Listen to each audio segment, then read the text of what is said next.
ছেলের হাতে ধারালো কোড়ালের আঘাতে রক্তাক্ত পিতা, এক কথায় পিতাকে হত্যার চেষ্টার অভিযোগ। ঘটনা চুরুলিয়া বিধানসভার বিশালগড় থানাধীন রামছড়া কালীটিলা এলাকায়। নেশাগ্রস্ত অবস্থায় পারিবারিক ঝামেলাকে কেন্দ্র করে ছেলে মনোরঞ্জন সরকার ধারালো কোড়াল দিয়ে বুধবার গভীর রাতে তার বাবা জীবন সরকারকে এলোপাথারি আঘাত করে হত্যার চেষ্টা করে।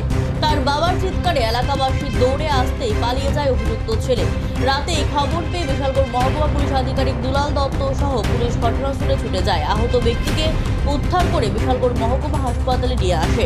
ঘটনাস্থল থেকে পালিয়ে যায় অভিযুক্ত ছেলে মনোরঞ্জন সরকার। পরবর্তী সময় পুলিশ ধারালো কোড়ালটি উদ্ধার করে থানায় নিয়ে আসে। মুহূর্তের মধ্যে গোটা ঘটনায় এলাকায় তীব্র চাঞ্চল্য ছড়িয়ে পড়েছে।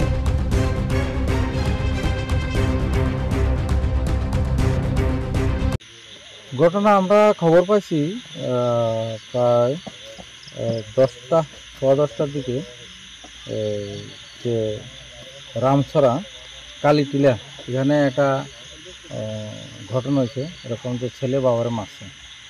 তো এই খবর পাই আমরা বিশালগড় পিএসের 2-3 জন অফিসার, আমি নিজে আসলাম এখানে। এসে দেখলাম যে জীবন সরকার বয়স 55, ইনজুর্ড অবস্থা আছে, মাথায় ইঞ্জুরি আছে, শক্ত কিছু বা দা বা কিছু দিয়া বা লাঠি দিয়া মারছে, ইনজুর্ড পজিশনে। ওনাকে আমরা থানার গাড়ি দিয়ে শিফট করালাম বিশালগড় হাসপাতালে। ছেলে আঘাত করার পরে এখান থেকে পলায়ন করেছে। পারিবারিক বিষয় নিয়ে তাদের ঝগড়া হয়, ঝগড়া পরে উত্তেজিত হয়ে ছেলে আঘাত করে। কি নাম স্যার ছেলে মানে অভিযুক্তের? মনোরঞ্জন সরকার। এখন কীরকম অবস্থা আছে জীবন সরকারের?